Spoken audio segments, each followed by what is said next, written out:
Greatness Meets Grace. We're so happy to have you with us again on this podcast. As you know, we are never by ourselves. Today we are blessed to have a special guest with us today. Please introduce yourself, sir.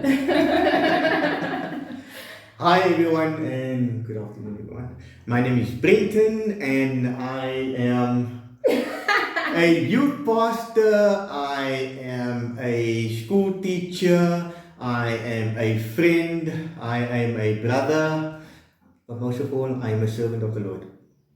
Awesome. Welcome. Thank you for coming in, Brenton. Brenton is a very good friend of ours. We have a lot of friends. A lot.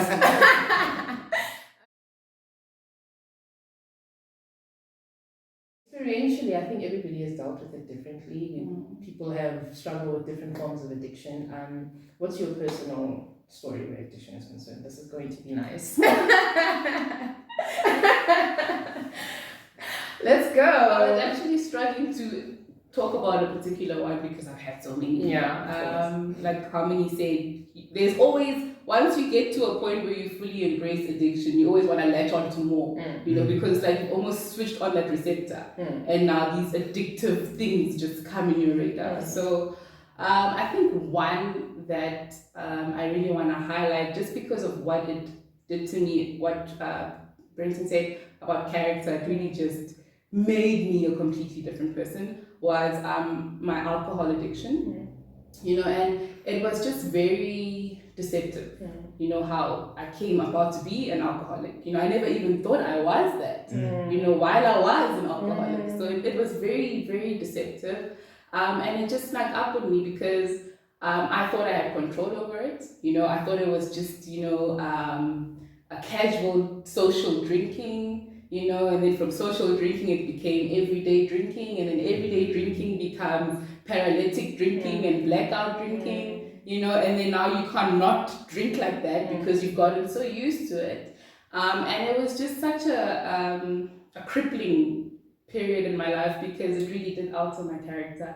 I became something or somebody that I could not even recognize, even if I tried, because I had literally given myself over to the addiction. I had embraced it, I had allowed it, I had, it was just who I became. And I think the reasons behind the addiction, or me deferring to it as strongly as I did, of course, I'm sure I battled a lot with self-consciousness and hectic mental illness, and I was just looking for ways to just function because I couldn't function in my head anyway, and I resorted to a lot of things to just help me run away from my reality and live in the skies basically. Lots of things presented that solution for me, but alcohol I think was the most potent and the most overt and destructive one out of all of the things that I latched onto. And I just really liked the way it made me feel invincible, because I was such a quiet and reserved, I still am to a certain extent, but no. She is not. a little bit, but I didn't like my mind, I didn't like the fact that I was just this timid and self-conscious person, and I just wanted to shake myself out of this state. And alcohol allowed me to be like a different person. Like I had like an alter ego when I was drunk, and I was just this confident person. I would walk out and not care what people thought of me. I was just on top of the world, and I loved that person. Like I had no inhibitions, no fear, no anxiety. The stuff that plagued me when I was sober were like non-existent. I was like the life of the party, so social. I just loved that persona that I could adopt while drunk, But the irony of drunkenness, for me personally anyway, is that you don't even remember that person when you wake up. So it's so short-lived, right? Because you're in this moment of, high and you're living on top of the world, but it's so fleeting because you are impaired. You're not fully yourself because something takes over you, make no mistake. Right? That's not who you are. So you've literally allowed yourself to be taken over by something, right? And you're not conscious of that in the morning. So you went through that high, but you can't even remember it. and everything else that comes with being drunk, a hangover and just sickness. So it was such an unfulfilling thing, and that's why I kept doing it, because I needed that feeling. I needed to feel invincible again. I had to chase it. I had to chase it. It didn't matter if it came with, being sick for 2 days. It didn't matter if I couldn't remember everything. It didn't matter if I woke up in someone's bed. Like, it was just, I didn't care. I just wanted to feel like I was, a superwoman. And it gave me that feeling. Of course, it destroyed me in the process. And I think my defining factor was when I really realized that, oh my gosh, I'm an alcoholic. Like, I came to a moment in my life, like, that's who I am. That's my identity. I went from not even thinking I would ever become this person to being this person, because I allowed it to trickle it bit by bit, and I embraced it, and I became that person literally overnight. And yeah, it was difficult to stop, difficult to shed. And mind you, I went through periods of trying to stop, because I recognized that it wasn't right to seek this type of happiness from substances and what it brought into my life as well. But I couldn't get it right. I battled with stopping, and then I would pick it up again, and I would stop because I hadn't found the true fulfillment that was in Christ. So it was a very difficult recovery period until the final freedom came through Jesus. So yeah, for me, the most I struggled with a lot of addiction, but alcoholism was definitely the one that I can identify as having the biggest outward impact on my life and those around me as well. And do you remember the point at which, or rather the situation that you were in, the day that you realized, no, this is what I am, Yeah, I was Can you take us back to that? Like, what, everybody has that memory that I was sitting, on the stoop, or I was whatever, I don't know. But what was your moment where it hit you that, like, this is what I am? I used to work in the hospitality industry, and I was working at a lodge in Mpumalanga, and there was like these staff quarters there. So I was staying alone, and I was just like independent, and yeah. And I had gone out on a bender, right? And I was binging, and it was living my best life, and blacked out, woke up in a room, I don't know whose room, in a bed. There was no one there, I was alone, and I still had my clothes on and everything. I lost my phone, I lost my keys for the room. I had nothing. I was covered in vomit, I was just a mess, and I think it was like, 11, 12 o'clock midday, and I just sat there and I'm like, what? How did I get here? Like, how is this my life? And I remember sitting there thinking, oh my gosh, this is what I am. So yeah, it was in literally the pits. In the pigsty. That's when that revelation came to me that I have allowed my addiction to get me to this point. And that's an addiction. And that's what it is. Are you going to top that, sir? I can relate exactly what you're saying, because it's also part of my addiction that I had. But I was a drug addict, and because of me being part of gangsterism, it didn't only become I wasn't only addicted, it was my lifestyle. Drinking, taking drugs, doing stupid things, funny things, distributing drugs, all of that stuff. But drinking got so bad that when I used to work in the street time, drive home quickly, have a drink, and drugs, come back. Lunchtime, same thing. Every day after work. And the thing is, before I even started working, I knew a long time. I was like, I was an addict for about 18 to 20 years. Drinking and taking drugs. It became so bad that the addiction didn't exist. The addiction was my lifestyle. And like laying in a vomit and all of that, you are the man that happened to you. Where I'm from, you are the man that happened to you. doing drugs was my replacement of, it blinded me not to be who I am. I was so into it because it made me someone else. Yeah. It made me part of something else. But it also made me belong more to the world. Because there's a purpose of God in my life, Yeah. and there was a calling that I had to do, which the enemy blinded. And I denied it. Even when I was in prison, I said, I'm an addict. I just said I have a problem. Drinking is not an addiction, it's just a drinking problem. I didn't want to say addiction because it didn't exist to me. Yeah.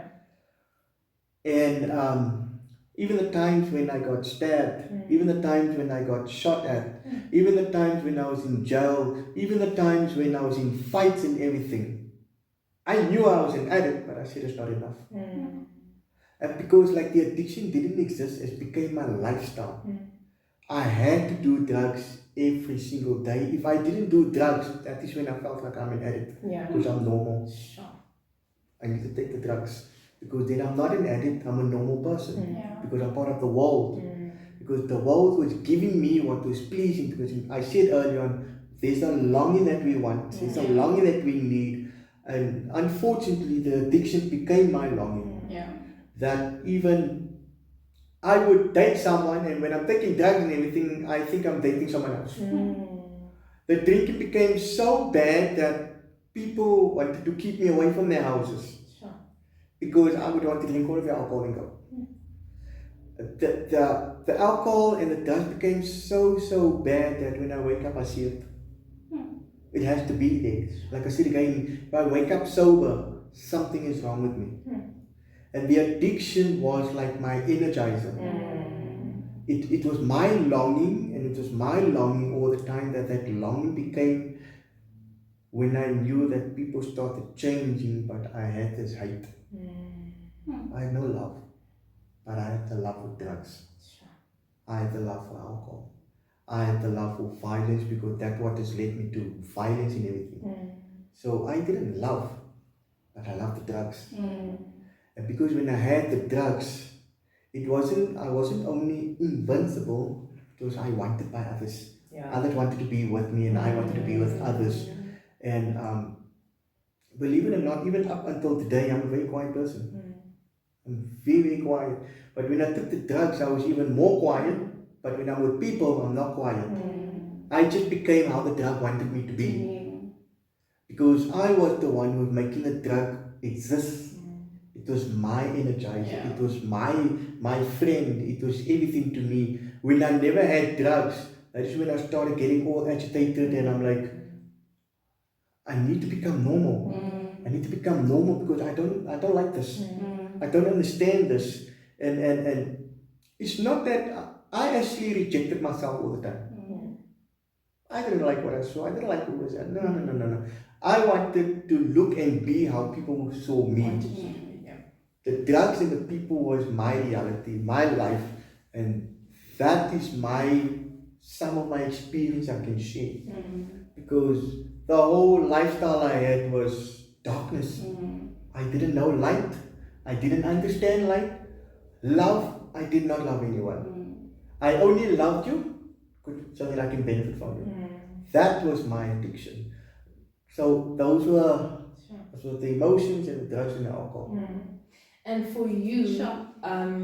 which point in your life did you realize that, okay, this can't be life? Like, similar to Karabo, was there a specific point or a specific incident that happened that... I would say there's two main ones. The one is where they shot on my car.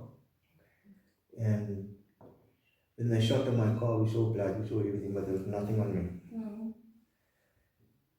And I was like, nah, this can't go on like this. Because where I was, what happened, it was in the territory of addiction. And I think my second time is when I almost lost my finger when I got stabbed. Fingers hanging like that. And I was, I'm tired. And I said, yeah, I am an addict. Even when I was in rehab and everything, I never told you that. I just said I'm upset. Yeah. That's all I said. I refuse to say I'm an addict because when people labeled me, I said, no, I will label myself. Addiction didn't exist. So there's a lot of moments that caught me, but I denied it. Yeah. I went back into it because it wasn't my highlight yet that I'm an addict. Yeah. But I think that too, when I shot in my car and on the last stabbing, that just got my attention Yeah. to say, hey, You need to sit up. you Yeah. gotta. Yeah. And I think that's like the common thing also with addiction is a sense of denial. Yeah. You know, a lot of people, we talk about possession, and when you say the word possession, automatically for those people who see possession as from the movie The Exorcist, you know, you think about demon possession, you know, you think it's another Christian thing, you know, another thing that we tell people about Satan and all of that. But I strongly, strongly believe that every time we surrender to addiction, we are being possessed. Yeah. We are allowing some kind of possession to take over us because we are being controlled by something else. Yeah. You know, my definition, my understanding of possession is surrendering your will, everything that you are, to something else. And that thing defines you. That thing controls you, controls your behavior, ownership of you, controls what you say, what you think, how you treat people, how you see people. You know, that in itself is possession. And addiction, like you said, is such a sneaky way of possessing people, you know, because at first it's nothing. It's a drink here, you know, a drink there, it's, you know, and then it grows and it grows and it grows. And it happens so strategically that before you know it, you're owned. It feeds itself. Yeah, it owns you, you know. So it's so important for people to understand that the denial in addiction, you know, the longer we deny that I'm actually addicted to this thing or I've allowed this position to become me, to take over me, the longer it's actually going to take for you to be free.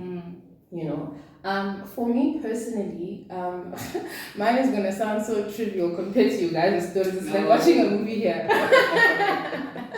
But like you said, I think it's very important. I'm glad that we have such different, because a lot of people would think something like this and see it not as an addiction. But I have come to realize that it is, and for the biggest part of my life, it's been something that's been a weakness of mine, you know. And for me, I've been addicted to approval. I've had approval addiction all my life. And how it translated or how it showed for me is I've always wanted to be approved of, right? Like I've always wanted to be liked. I've always wanted to feel as though people see me, right? And in order for them to see me, I must be pleasing, which means I don't say no when I really want to, which means everybody must like me. That means I must bend my character to suit you, you know? That means I must accept things that I don't want to accept, but because I don't want to lose your approval. People pleaser. A people pleaser. Yeah. That's been my addiction, right? For the longest time. I remember growing up as a child and I was so competitive at school, you know? Very, very competitive. And I used to get so upset at myself. Like I would loathe myself if I didn't do well enough. Not because somebody threatened me, you know, not because my mother was putting pressure on me to have these, you know, high grades, but I wanted to be the best because people who are the best are approved of. They're liked, right? And it went into so many areas of my life. I had friends that, you know, I would always be I don't want to call it a doormat, but I would always lay myself down for other people. Their needs before mine, because I want you to approve of me, you know? I would always go out of my way to ensure that I'm pleasing everybody. And it was such a deep-rooted thing. And in a lot of ways, it still is. It's something that God is still helping me work through daily. But I'm just so grateful that He, like you said, brought it to my attention and He's helping me call it what it is. It's an addiction, you know? You're not nice. You know, you're not, you know, we want to put certain titles to things to make them look nice and simple. But that's not what it is. You are addicted to the approval of man because that makes you feel good about yourself. Because that makes you avoid rejection, you know. And at the core of that approval addiction is the rejection. Like, from a very, very young age and from things that happened long, long, long ago, there was a deep fear in me of wanting to avoid being rejected. And in trying to do that, I became an approval addict. I always had to be liked. People always had to give me a stamp to say, it would plague me, or I'd go home and I'd really be stressed if somebody said something about me that wasn't nice, or they didn't like me, and I'd always go out of my way to figure out, how can I get this person to like me, how can I get them to see me differently?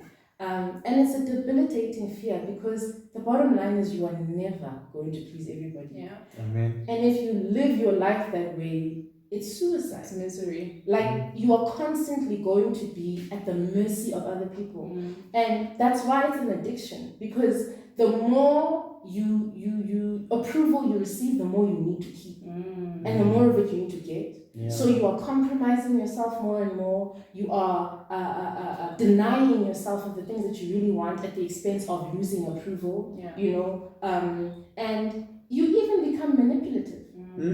It makes you very manipulative, because what I would do, and I'm realizing these things now in hindsight, that the Lord has revealed so much to me about the character that He's trying to refine in me, is you would manipulate people's thoughts so that they have no choice but to approve of you. Do you know what I'm saying? So you would say things a certain way, or appeal to their a side of them that automatically the only way they could respond to you is an approval.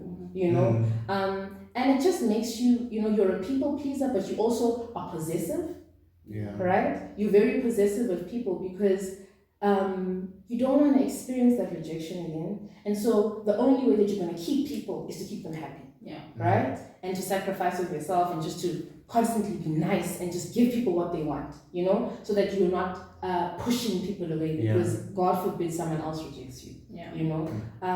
And that's the biggest form of addiction that I struggled with. And in some ways I think I'm still, it's better. I'd like to think that I've gotten to a point where God has really helped me to be more decisive and to understand that I can't be a yes person, And moreover, I need to get to a point where I really understand that it isn't the approval of man that matters, but the approval of God. But the problem with approval addiction is that it's rooted in the fact that you don't even think He approves of you. Like, that's the root cause, that you don't even think anybody approves of you. You don't see yourself as worthy of approval. You see yourself as this person who, the only way anybody would like you or put up with you is if you give them what they want. And that's the deep roots that is planted. And I think with a lot of people who can relate to what I've experienced, it's you want to please people because you want to feel valued. You want to feel like nobody's going to walk away from you or reject you or leave you alone again. And like you said, it's just roots to so many different things, But it's rooted in rejection. And until you really actually go to the root of the problem, you're never going to fix it. And that's why addiction begets addiction, because today it's approval addiction. Tomorrow it's perfectionism, if you do things perfectly, constantly you won't be rejected. The next day it's something else, and it's just a cycle of constantly wanting to not be rejected, that you end up doing so many things and being addicted to so many forms of behavior that you end up killing your character. You don't even know who you are anymore. So like you both said, I think rejection, not rejection, but addiction at its core is so multifaceted. There's so many different forms of it, but they're all rooted in a longing, acceptance. And the core is spiritual. It's spiritual, and it's only when you actually step out into the Spirit and you just surrender to God and you're just like, I don't know what to do with this, that He actually starts to reveal these things to you. It's maybe broken, but it's in the Potter's hands. Bye guys, we'll chat to you next week. Bye. Remember, if you have any comments or topics or questions regarding the addiction topic, please send us an email on brokennessmeetsgrace@gmail.com.